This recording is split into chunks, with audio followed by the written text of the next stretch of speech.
The Crosswell family's history was steeped in intrigue and espionage, their name woven into the fabric of global politics for over a century. It began with Edward Crosswell, a man of brilliance and cunning, who, despite being a scholar of ancient languages, found his calling not in academia but in the world of espionage. The British government recognized Edward's potential during the Napoleonic Wars, and soon he was recruited for a mission that would mark the birth of a dynasty of double agents. Edward's mission was one of daring, to infiltrate the upper echelons of Napoleon's intelligence network. He posed as a disgruntled British expatriate willing to aid the French cause. For nearly a decade, Edward lived a life of dual identities, walking the razor's edge between exposure and success. His ability to seamlessly adopt different personas earned him respect and fear among those who knew him. As Edward aged, he instilled his knowledge and values into his son, Jonathan. But this wasn't just paternal guidance, it was a rigorous training in espionage. By the time Jonathan reached adulthood, the world was on the brink of another conflict, the Crimean War. Jonathan's mission took him to St. Petersburg, where he posed as a British businessman seeking trade deals with Russian officials. His mastery of deception allowed him to extract vital intelligence, helping shape British strategy in the war. However, espionage was never without its costs. The Crosswells lived in constant fear of betrayal and exposure. They could never fully trust those around them, and even within the family, secrets were kept to protect each other from the dangers of knowing too much. This paranoia became a defining trait of the Crosswell dynasty, passed down from one generation to the next. By the time of World War I, the Crosswell legacy had grown more complex.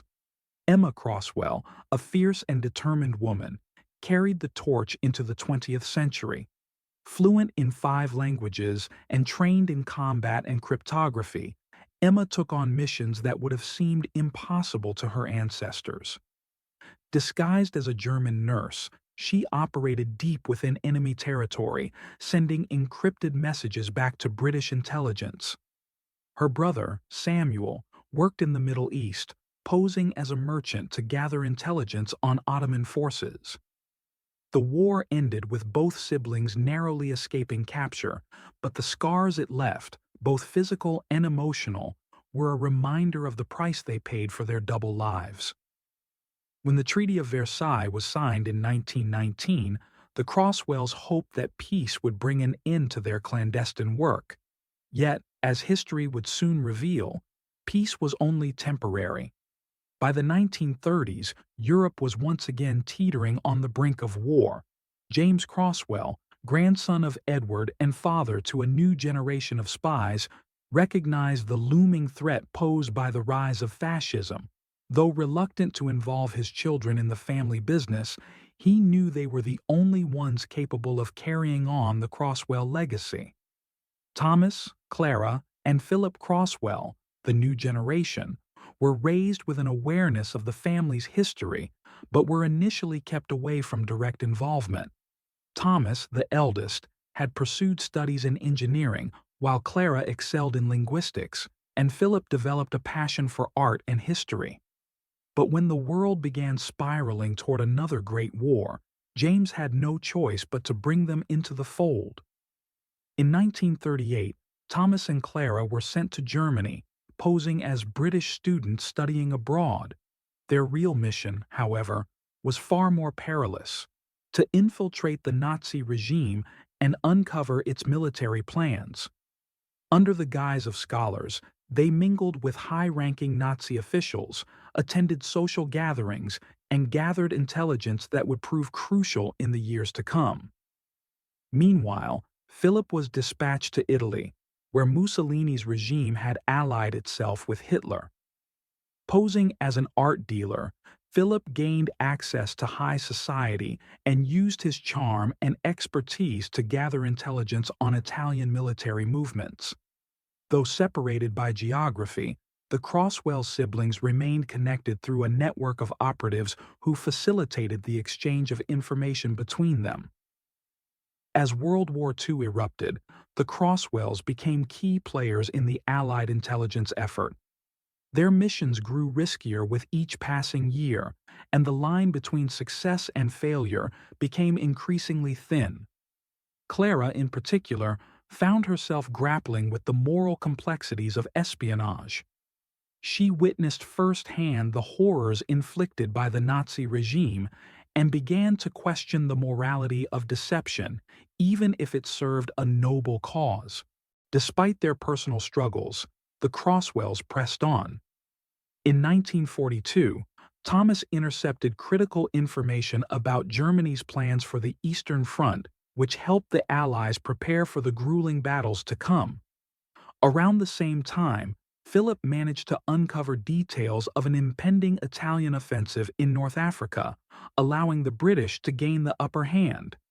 But the Crosswells' greatest test came in 1943, when their network was compromised by a double agent. One of their most trusted operatives had been turned by the Gestapo, leading to the capture of several key contacts. Clara barely escaped with her life after a failed rendezvous in Munich, while Thomas was forced to go into hiding after a close call in Berlin. As the danger intensified, the Crosswells had to make difficult choices. They burned old identities, created new ones, and severed ties with anyone who might compromise their mission.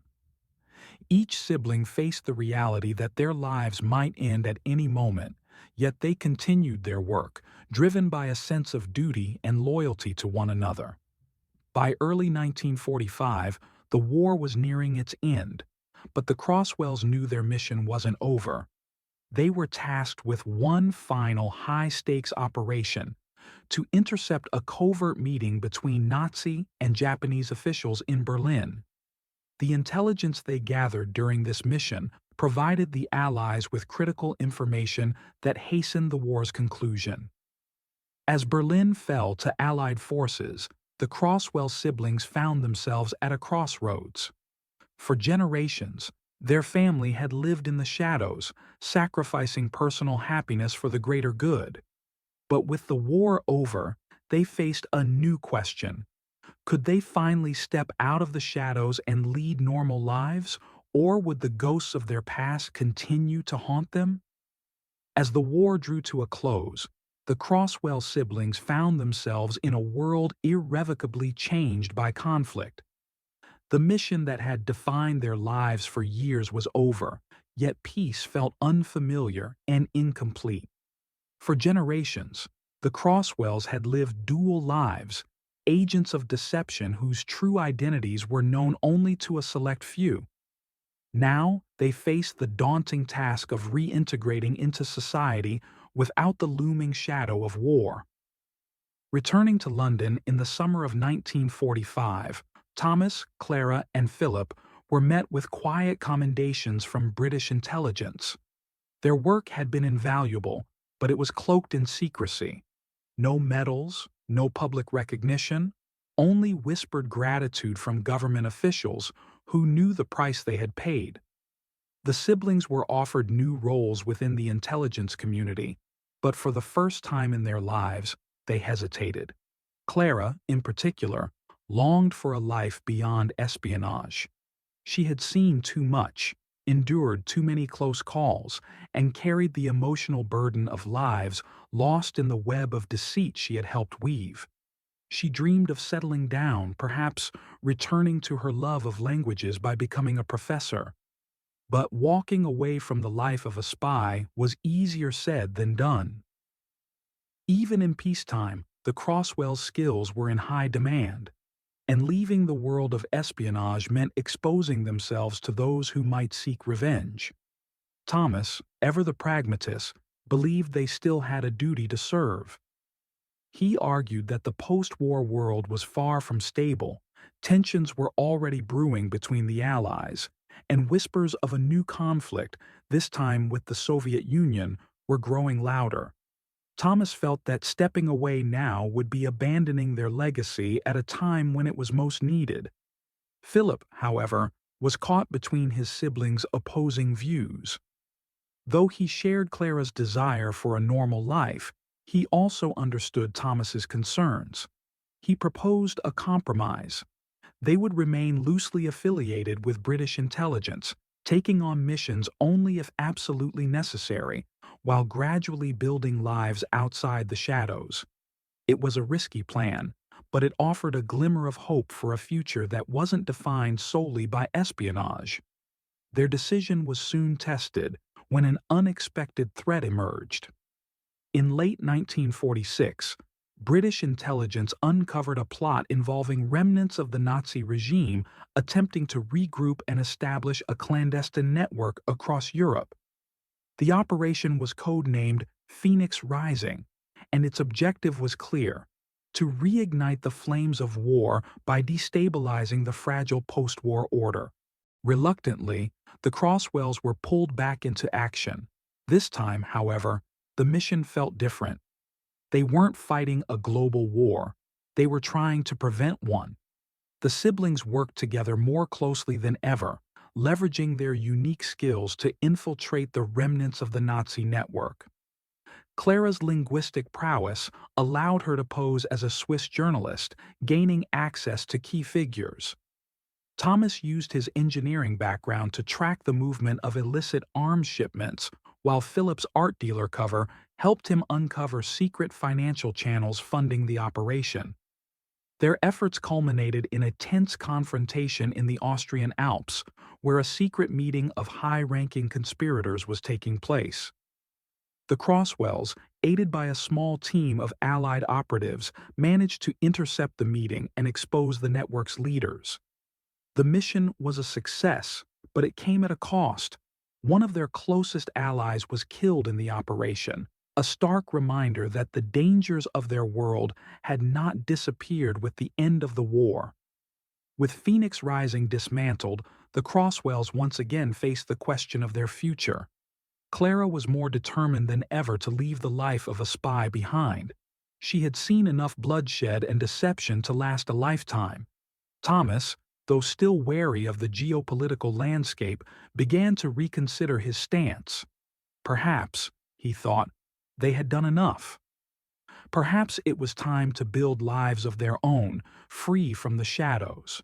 Philip, ever the mediator, suggested they take a break from espionage entirely. They agreed to step away from active service, vowing only to return if called upon in dire circumstances. It was a decision that offered them a chance at something they had never truly known: freedom. In the years that followed, the Crosswell siblings slowly began to rebuild their lives. Clara fulfilled her dream of becoming a professor, teaching languages at a prestigious university in London. She found solace in the world of academia, far removed from the dangers she had once faced. Thomas, meanwhile, started a consulting firm, specializing in security and engineering, using his knowledge to help rebuild war-torn Europe. Philip returned to his passion for art, opening a gallery that showcased works from around the world, symbolizing hope and renewal in a post-war era. Though they had stepped out of the shadows, the siblings knew they would always be connected by their shared past. They kept in touch regularly, supporting one another as they navigated their new lives. Occasionally, they would receive discreet messages from their former handlers, asking for advice or insights on delicate matters. While they no longer operated in the field, they remained valued consultants, their legacy living on in quieter ways. Yet, even as they built new lives, the Crosswells couldn't entirely escape the world of espionage. One evening in early 1950, Clara received a coded letter. An old friend in Berlin needed help. Though reluctant, she knew she couldn't ignore the call. She reached out to her brothers, and together, they embarked on what they swore would be their final mission. The coded letter marked an unexpected turn in the Crosswells' journey. Though they had stepped away from active service, they couldn't ignore a plea for help, especially from an old ally. The message came from Franz Dietrich, a former German resistance fighter who had helped them during the war. Franz was now involved in efforts to rebuild post-war Berlin, but he feared he had been marked by Soviet agents seeking to eliminate those who had ties to the West. Reluctantly, Clara, Thomas, and Philip agreed to take on what they swore would be their last mission. Traveling separately to avoid drawing attention, they reunited in Berlin, a city divided not just by ideology but by physical barriers. The tension in the air was palpable, with Soviet soldiers patrolling the streets of East Berlin and Allied forces stationed in the West. It was a city on the brink of a new kind of conflict, the Cold War. Their mission was straightforward in theory, but perilous in execution: extract Franz and smuggle him into the British-controlled sector before he could be captured. Franz had vital information about Soviet espionage operations in Western Europe, making him a prime target for elimination. The Crosswells knew the risks. They would be operating in a hostile environment, and failure could mean imprisonment or worse. Disguising themselves as civilians, they made contact with Franz in a safe house on the outskirts of East Berlin. He was nervous but determined, knowing that his escape could save countless lives by exposing the Soviet network. The plan was to move him across the heavily guarded border using forged documents and a hidden compartment in a delivery truck. On the night of the operation, tensions were high. Clara, posing as a journalist, distracted a Soviet checkpoint officer by engaging him in conversation, while Thomas and Philip ensured that Franz was safely hidden in the truck. The operation was nearly compromised when a suspicious guard decided to inspect the vehicle more thoroughly. Thinking quickly, Thomas feigned a mechanical issue with the truck, creating a diversion that allowed them to slip through. Once they crossed into the British sector, the group breathed a collective sigh of relief.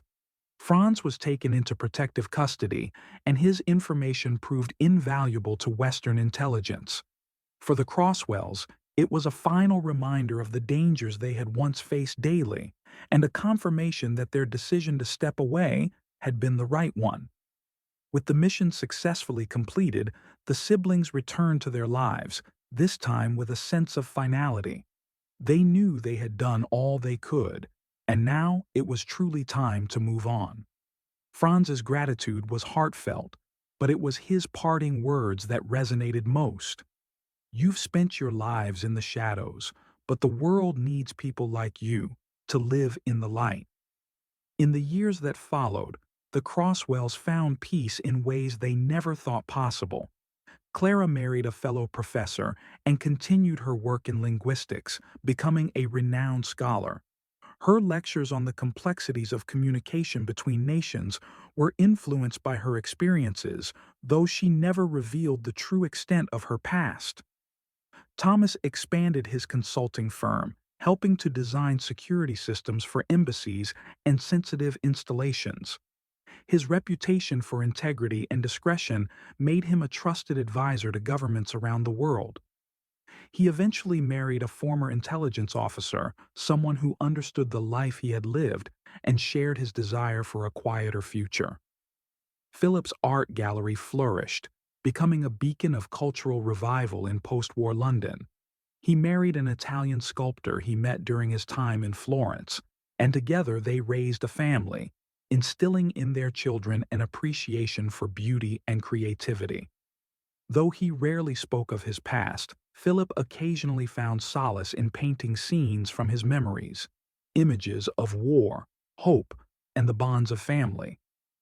As the years turned into decades, the Crosswell family's legacy faded into obscurity, known only to a handful of historians and intelligence officials. Yet, for the siblings, that was a relief rather than a regret. They had lived through some of the darkest times in history, and now they cherished the simple joys of ordinary life. In 1965, on the 20th anniversary of the end of World War II, the Crosswells gathered for a quiet reunion at Clara's countryside home. They reflected on their past, the lives they had saved, and the price they had paid. Though the scars of their double lives would always remain, they found comfort in knowing that they had made a difference. As the sun set over the rolling hills, Clara raised a glass. "To us," she said with a smile, "and to the future we helped build." Her brothers clinked their glasses with hers, sharing a moment of silent understanding. For the Crosswells, the shadows had finally lifted, and they could now walk freely in the light, a family bound by love, courage, and a legacy of quiet heroism. And though the world might never know their full story, they were content. They had played their part in shaping history, and now they could finally live in peace. Thanks for watching. If you want to see more stories like this, hit that like button and don't forget to hit that subscribe button. And let me know on which topic you would like to see stories next. And check out these other stories you might enjoy. See you in the next one. Till then, take care and goodbye.